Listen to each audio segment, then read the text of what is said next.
தான் அந்த கொலையை பண்ணன்னு போலீஸ் கிட்ட ஒரு ஒப்புதல் வாக்குமூலம் கொடுத்திருக்கான். இத மீறி நம்ம வக்கீல் வச்சோன்னு வையே, கோர்ட்ல நாம தான் அசிங்கப்பட வேண்டியது இருக்கும். கடைசி நேரத்துல நம்ம எல்லாரும் மூஞ்சில அவன் கரிய பூசுவான். இதெல்லாம் தெரிஞ்சுமா எல்லாரும் பேசிக்கிட்டு இருக்கீங்க? மத்தவங்களுக்கு எது புரியுதோ இல்லையோ, எனக்கு ஒரு விஷயம் நல்லா புரியுது. ஆரம்பத்துல இருந்து நீ வக்கீல் வைக்க கூடாது, ராஜா அண்ணனை காப்பாத்த கூடாதுன்னு தீர்மானமா இருக்க. அது ஏன்னுதான் இப்ப வரைக்கும் எனக்கு புரியல. அடிப்பொடி ஞான சூன்யம். உனக்கு இதுக்கு மேல புரிய வைக்க என்னால முடியாது. முடிவா என்னதான் பண்ணலாம்னு சொல்ற? அப்படி கேளு. ராஜா பின்னாடி ஓடுறத விட்டுரு. இவங்க 2 பேரும் டைவர்ஸ்க்கு அப்ளை பண்ணிருக்காங்க. இப்போ ராஜா கொலைகாரன் ஆயிட்டான். டைவர்ஸ்க்கு சரியான காரணமும் கிடைச்சிருக்கு. பேசாம ராஜாவை கைட்டி விட்டுட்டு எல்லாரும் ஆக வேண்டிய வேலை பாருங்க. இத்தோட சபை கலைஞ்சது. வந்ததுக்கு அவனுக்கு ஏதாவது டிஃபனை கொடுத்து அனுப்பி வர வழிய பாரு. வேணாமா, உங்க கையால எனக்கு உள்ள தண்ணி கொடுங்க போதும். இன்னும் குடிப்பழக்கம் மறக்கல போல. பெத்த தாய் கையால தண்ணிய கேக்குறா. போதும், நிறுத்து மாதவா. இது நல்லா இல்ல. அதேதான் நானும் சொல்றேன், இது நல்லா இல்ல. அக்கா விடுங்கக்கா, இவர் இப்படித்தான் ஏதாவது தூண்டி விட்டுக்கிட்டே இருப்பாரு. இதெல்லாம் கண்டுக்காதீங்க. கொண்டு வரேன்ப்பா.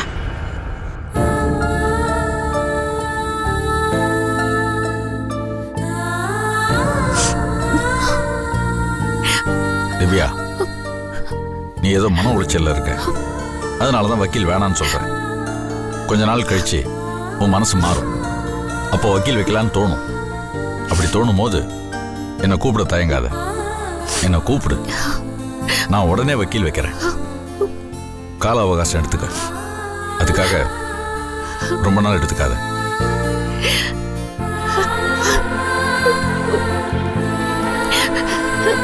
இங்க பாரு திவ்யா, அழாதமா. நாங்க இருக்கோம் உனக்கு பக்கபலமா. நீங்களா அவளுக்கு பக்கபலம் இல்ல, பக்கவாதம். மாமா நீங்க உள்ள போங்க. அக்கா நீங்க கூட்டிட்டு போங்க. போமா. வா திவ்யா, வா. போ.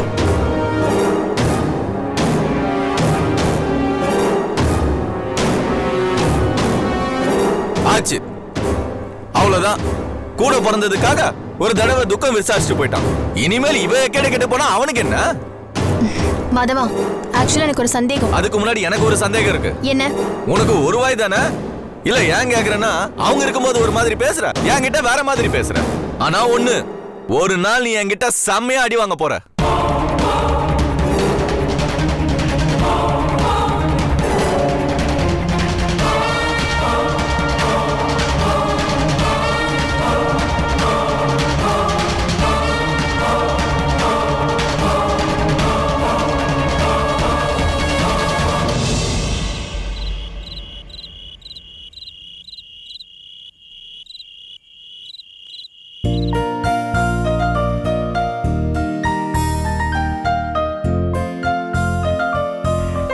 இந்தாங்க பால் சாப்பிடுங்க.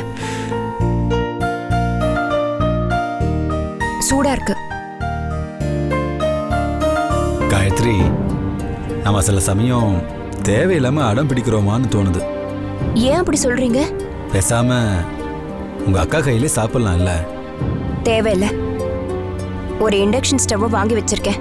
தேவைன்னா நாமளே சமைச்சுக்கலாங்க. இல்லைன்னா ஹோட்டல்ல வாங்கி சாப்பிட்டுக்கலாம். நான் ரொம்ப ரோஷக்காரி. அவ கையால எல்லாம் இனிமே நான் சாப்பிடவே மாட்டேன். சரி, உன் இஷ்டம். என்ன உன் இஷ்டம்? நாம இனிமே வீட்டுல சாப்பிட மாட்டோம்னு சொன்னதுக்கு இன்னொரு காரணமும் இருக்கு. நான் இப்படி கஷ்டப்பட்டாதான் நீங்க உடனே புது வீடு கட்டுற வேலையை முடிப்பீங்க. அதுக்கு முன்னாடி நாம ஒரு பிசினஸ் ஸ்டார்ட் பண்ணணுமே. அதுக்குதான் என் நகையும் இடமும் இருக்கு, எடுத்துக்கோங்கன்னு சொல்லி எவ்வளவு நாள் ஆகுது. ஆனா நீங்க ஏன் சும்மா இருக்கீங்கன்னு எனக்கு புரியல. சும்மா இருக்கனா? இங்க பாரு, அதுக்கு உண்டான பிளான் தான் போட்டுக்கிட்டு இருக்கேன். Gayathri stores, happy family stores, all in one departmental ஸ்டோரா? என்னங்க இதெல்லாம்? புதுசா பிசினஸ் ஸ்டார்ட் பண்றேன்னு சொன்னேன்ல, ஒரு டிபார்ட்மெண்ட் ஸ்டோர் ஆரம்பிக்கலான்னு இருக்கேன். அதுக்குண்டான பேர் தான் இதெல்லாம். டிபார்ட்மெண்டல் ஸ்டோரா? அதுக்கெல்லாம் நிறைய செலவாகுமே. காயத்ரி, பாதி கிரெடிட், பாதி நம்ம இன்வெஸ்ட் பண்ணா போதும். பொருள் வித்த அப்புறம் கம்பெனிஸ்க்கு நம்ம பே பண்ணிக்கலாம். அப்படி சொல்றீங்களா? காயத்ரி, இது வரைக்கும் என்னோட மூளைய மற்றவங்களுக்காக தான் பயன்படுத்திக்கிட்டு இருந்தேன். இப்பதான் நம்மளோட ஃபியூச்சருக்கும் நம்மளோட முன்னேற்றத்துக்கும் பயன்படுத்திக்கிட்டு இருக்கேன். என்னமோங்க, திருடாம பொய் சொல்லாம குறுக்கு வழியில போகாம எது செஞ்சாலும் எனக்கு ஓகே தான். இங்க பாரு, இப்பெல்லாம் டிபார்ட்மெண்டல் ஸ்டோர் ஆன்லைன் பிசினஸ் தான் சக்க போட்டுட்டு இருக்கு. அப்பா அம்மாவை தவிர எல்லாத்தையுமே விற்கிறாங்க, நல்ல லாபம் வரும். அந்த லாபத்துல வீட்டை முடிக்கிறோம், அந்த வீட்டுல உன்ன ராணி மாதிரி வச்சிருக்க போறேன். அதெல்லாம் சரி, ஆனா டிபார்ட்மெண்ட் ஸ்டோர் ஆரம்பிக்கணும்னா அதுக்கான இடம்லாம் பார்த்துட்டேன், பணம் தான் ஏற்பாடு பண்ணணும். பணம் தான் ரெடியா இருக்கீங்க. நகையை வித்துக்கலாம் இல்ல பேங்க்ல வச்சுக்கலாம்னு சொன்னீனே. ஓகே, அப்படின்னா நாளைக்கு அந்த டிபார்ட்மெண்ட் ஸ்டோர் இடத்த நான் உனக்கு காட்டுறேன். சரி.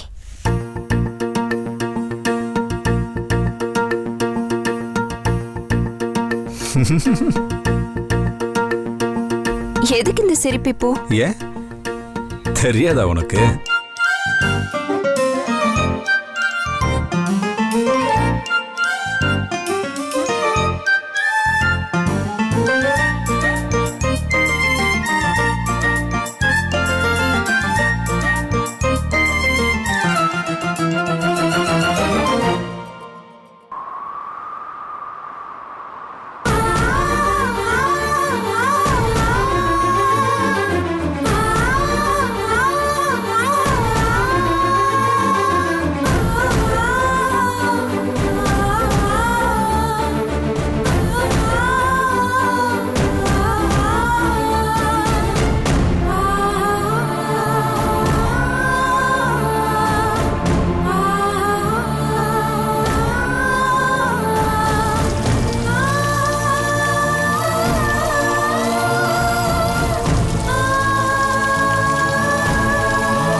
சுந்தரி, சுந்தரி, என்ன பண்ற? என்ன பண்ற? என் பிள்ளை எப்படியாவது வெளியில கொண்டு வந்துரு. 108 தடவை அங்க பிரதிஷ்டம் பண்றேன்னு இந்த அம்மன் கிட்ட வேண்டி. உனக்கு எல்லாம் பைத்தியம் பிடிச்சு போச்சாடி? கோயிலுக்கு போய் சாமி கும்பிடணும், துணைக்கு வாங்கன்னு கூப்பிட்டேன், நான் வந்தேன். இங்க வந்து திடீர்னு அங்க பிரதேசம் அதுங்கிற, இதுக்கு நான் ஒத்துக்க மாட்டேன்டி. நீங்க ஒத்துக்கங்க, ஒத்துக்காம போங்க. வேண்டுதல் பண்ணியாச்சு. ஏண்டி, உன் உடம்புக்கு நிலைமையில நீ ஒரு அங்க பிரதேசமே பண்ண முடியாது. அதை எப்படி 108 பண்ண முடியும்? வேணாண்டி. என் பிள்ளை எப்படியாவது வெளியில கொண்டு வந்துடணும். அதுக்காக 108 தடவை அங்க பிரதர்சனம் பண்ணியே ஆகணும். சுந்தரி, உன் புள்ள வேற காப்பாத்த போய் உன் உசுர விட்டுறாதடி. அந்த அம்மனுக்கு உன்னை பத்தியும் தெரியும், உன் பிள்ளை பத்தியும் தெரியும். நீ அங்க பிரதர்சனம் பண்ணலன்னா அந்த அம்மன் உன் பையன் ஒன்னும் தண்டிச்சிடாது. பேசிக்கிட்டு இருக்கீங்க. என் பிள்ளை அங்க ஜெயில கிடந்து கஷ்டப்பட்டுட்டு எனக்கு இப்ப நான் பண்றது எனக்கு ஒரு பெரிய விஷயமாவே தெரியல. அப்படியே நான் செத்து போனா கூட எனக்கு எந்த கவலையுமே கிடையாது. ஐயோ, அப்படியாவது இந்த ஆத்தா மனசு இறங்கி எப்படியாவது என் வெளியில கொண்டு வந்துடட்டும். ஐயோ சுந்தரி, ஏன்டி இவ்வளவு பிடிவாதமா இருக்க? சரி, ஒண்ணு பண்ணு, உங்க பிரதேசத்தை அடி பிரதேசம் மாத்திக்க, சரியா? என்ன சொல்றீங்க நீங்க? அம்மனை ஏமாத்த சொல்றீங்களா? ஆத்தாவுக்கு உசுறு தான் வேணும்னா என் பிள்ளை உசுரை எதுக்கு எடுக்கணும்? ஏன் உசுரை எடுத்துக்கிடட்டும்? சுந்தரி, சுந்தரி, சுந்தரி, நான் சொல்றதுக்கு யோசிச்சுடி. உன் உடம்பு தாங்காதடி, சொல்றது கேளு சுந்தரி. அம்மா,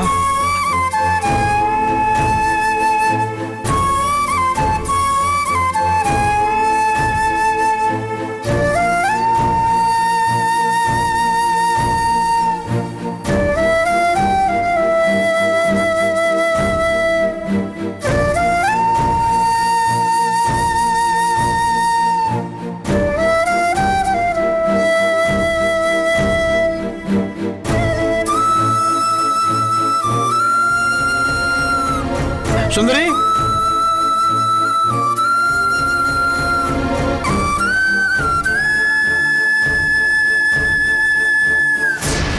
சுந்தரி, என்னடி ஆச்சு? சுந்தரி, சுந்தரி, சுந்தரி, சுந்தரி, என்னடி ஆச்சு உனக்கு? நான் அங்க பிரதேசம் வேண்டாண்டி வேண்டாண்டி சொன்னேன், கேட்டியா? இப்ப நான் என்ன பண்ணுவேன்? யார உதவி கூப்பிடுவேன்? அம்மா, அம்மா,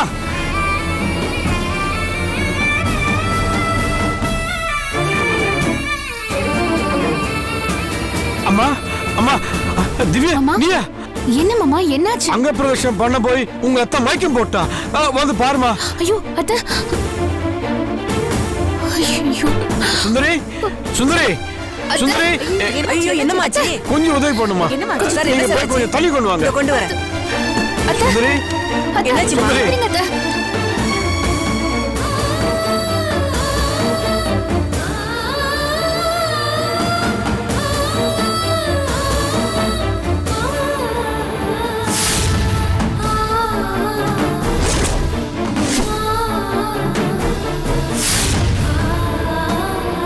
வாமா சீக்கிரம் வாமா. தண்ணி குடுமா. அடிமா நல்லா அடிமா. அத்தை தண்ணி குடு. குடிங்க அத்தை, கொஞ்சம் குடிங்க.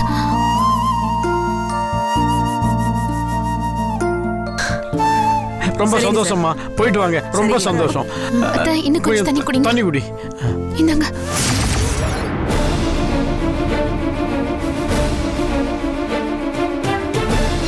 அடி பாவி, உன் கையால என்ன தண்ணி குடிச்சேன். அதுவே பெரிய பாவமாச்சே. அத்தை பாவி, என் பிள்ளை வாழ்க்கையே இப்படி நாசம் பண்ணிட்டியே. என் பிள்ளை இப்படி அநியாயமா ஜெயில போய் கிடக்குறானே. ஒண்ணு மட்டும் தெரிஞ்சுக்கடி, சத்தியமா சொல்றேன், என் பிள்ளை இந்த கொலையை செஞ்சிருக்க மாட்டான். நான் அவளை அப்படி வளர்க்கலடி. ஐயோ, யாரோ செஞ்ச கொலையில இப்படி தாவசர படைய வச்சுட்டானே. என்னங்க பண்ணுவேன், என் பிள்ளை இப்படி பண்ணிட்டானே. யாரா இருந்தாலும் சரி, நான் சாவ விடுறேன். அவங்க நல்லாவே இருக்க மாட்டாங்க, நல்லாவே இருக்க மாட்டாங்க, நல்லாவே இருக்க மாட்டாங்க. அத்தை, இங்க பாருங்க, கோவப்படாதீங்க அத்தை. இங்க பாருங்க, நான் சொல்றது கொஞ்சம் கேளுங்க.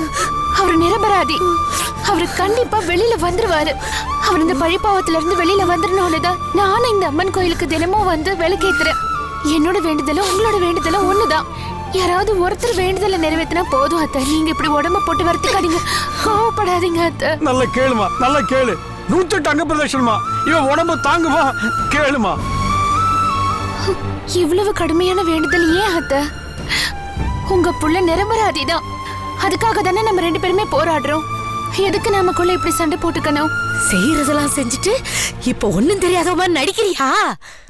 என் பிள்ளை ஜெயில கிடக்கிறதுக்கு அநேகமா காரணம் நீயா தாடி இருப்பா.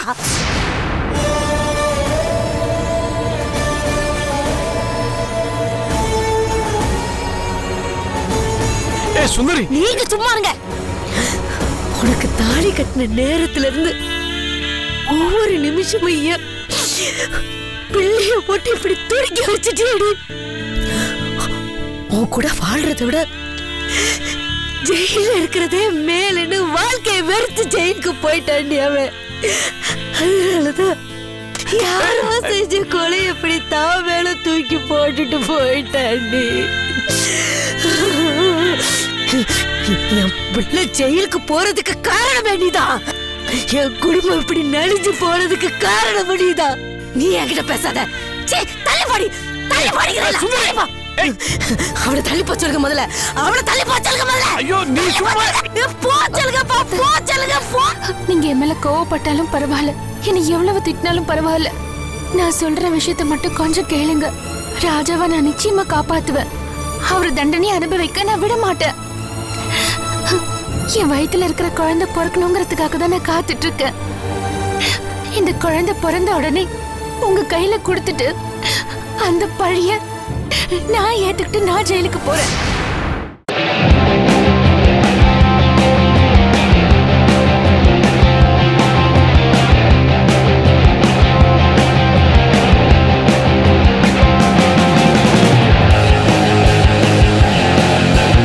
இந்த குழந்தை பிறந்த உடனே உங்க கையில கொடுத்துட்டு அந்த பழிய நான் ஏத்துக்கிட்டு நான் ஜெயிலுக்கு போறேன். நான் செஞ்ச பாவத்துக்கு நான் தண்டனை ஏத்துக்கிட்டு நான் ஜெயிலுக்கு போறேன் அத்தை. என்னம்மா திவ்யா, நீ என்னம்மா இப்படிலாம் பேசுற? இல்ல மாமா, நான் உண்மையதான் சொல்றேன். எப்படியோ நான் உயிரோட இருந்து யாருக்கும் பிரயோஜனம் இல்ல. என்னோட மரணமாவது அதுக்கு பிராயச்சித்தமா இருக்கட்டும் மாமா. ஐயோ திவ்யா, என்னம்மா இது? கோயிலுக்கு போய் இவ்வளவு அபசகுணமா பேசுற? வயிற்றுல குழந்தை வேற சுமந்துக்கிட்டு இருக்க. இப்படிலாம் பேசாதம்மா. நீங்க 2 பேரும் சண்டை போட்டுக்காதீங்க. இதோட விட்டுருங்க. ஒன்னு சொல்ற, 2 பேரும் நல்லா கேட்டுக்கங்கம்மா. இந்த பூஜை புனஸ்காரம், அங்க பிரதட்சணம், அடி பிரதட்சணம், பொங்கல் படையல்னு இதெல்லாம் எந்த காலத்துல எந்த சாமியும் கேட்கலம்மா. மனுஷங்க நம்மளோட திருப்திக்காக தான் இது எல்லாத்தையும் சாமிக்கு லஞ்சமா கொடுத்துட்டு இருக்கோம். அவ்வளவுதான். ஒண்ணு மட்டும் சொல்றேன், நீதி எது நியாயம் எது அது எப்போ நிலைநாட்டணும்னு அந்த சாமிக்கு தெரியுமா. ஆனா ராஜா மட்டும் இந்த கொலை பண்ணலன்னா அவனை எந்த கோர்ட்டாலையும் எதுவும் பண்ண முடியாதுமா. அந்த சாமி எப்படியாவது அவனை திருப்பி வெளியே கொண்டு வந்துருமா. அந்த நம்பிக்கை எனக்கு இருக்கு. அதனால நான் சொல்றேன், நீங்க 2 பேரும் உங்க வேண்டுதல் இதோட விட்டுருங்க, தயவு செஞ்சு விட்டுருங்க. சுந்தரி, இத்தோட முடிச்சுக்கோ, போறோம். எழுந்துரு எழுந்துரு. இது பாருங்க, நீங்க உங்களுக்கு தெரிஞ்ச நியாயத்தை பாருங்க. அவளுக்கு தெரிஞ்ச நியாயத்தை பார்க்கட்டும். நான் எனக்கு தெரிஞ்ச நியாயத்தை பாத்துக்கிறேன். என்னால 108 தடவை அங்க பிரதர்சனம் பண்ண முடியலனாலும் 9 தடவையாவது அங்க பிரதர்சனம் பண்ணிடுவேன். சிலரு புருஷன் என்னன்னு போனாலும் பரவாயில்லன்னு நினைக்கலாம். ஆனா நான் என் பிள்ளை எப்படி போட்டுன்னு என்னால நினைக்க முடியாது. எனக்கு தெரிஞ்ச வழி இதுதான். இந்த அம்மனை வேண்டி நான் எப்படியாவது என் பிள்ளைய காப்பாத்திக்கிறேன். இவளை வெளியில போ சொல்லிருக்கேன், இவளை வெளியில போ சொல்லிருக்கேன். அவன் நினைச்சபடி நடக்கட்டுமா, தயவு செஞ்சு இங்கிருந்து போயிருமா. எல்லாம் விதிப்படி நடக்கட்டுமா.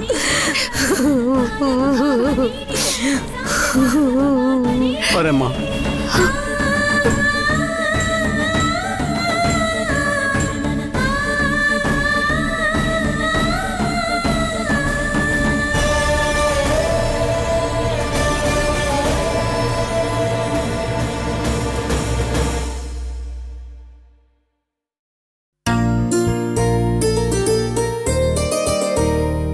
இந்தாங்க சார், டீ எடுத்துக்கோங்க. Thanks.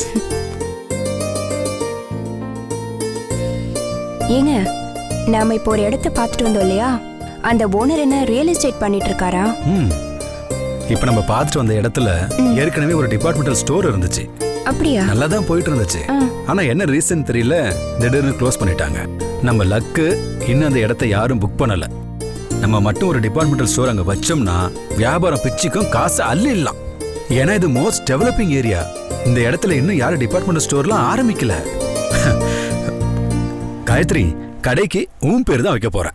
Gayatri departmental stores. Gayatri மந்திரம் மாதிரி இன்னும் கொஞ்ச நாள் இந்த ஏரியால இருக்கிற எல்லாருமே அதை தான் சொல்லிட்டு இருக்க போறாங்க.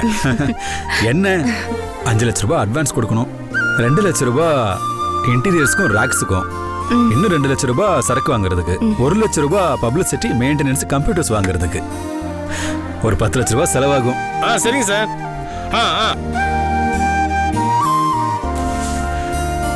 என்ன சார், கடையெல்லாம் போய் பாத்தீங்களா? பார்த்துட்டோம் சார். கடை பிடிச்சிருக்கா? பிடிச்சிருக்கு சார். ஏற்கனவே இருந்தவங்க ஏன் காலி பண்ணாங்க? ஒண்ணுமே இல்லாம இந்த ஊருக்கு வந்தாங்க. நம்ம கடையை வச்ச ராசி ஓஹோன்னு வியாபாரம் பிச்சுக்கிட்டு போச்சு. பணம் கொட்டுன்னு கொட்டிச்சு. இதே மாதிரி ஒரு டிபார்ட்மெண்ட் ஸ்டோரை அவங்க சொந்த ஊர்ல வச்சு அமோகமா செட்டில் ஆயிட்டாங்க. எங்களுக்கு கடை ரொம்ப பிடிச்சிருக்கு சார்.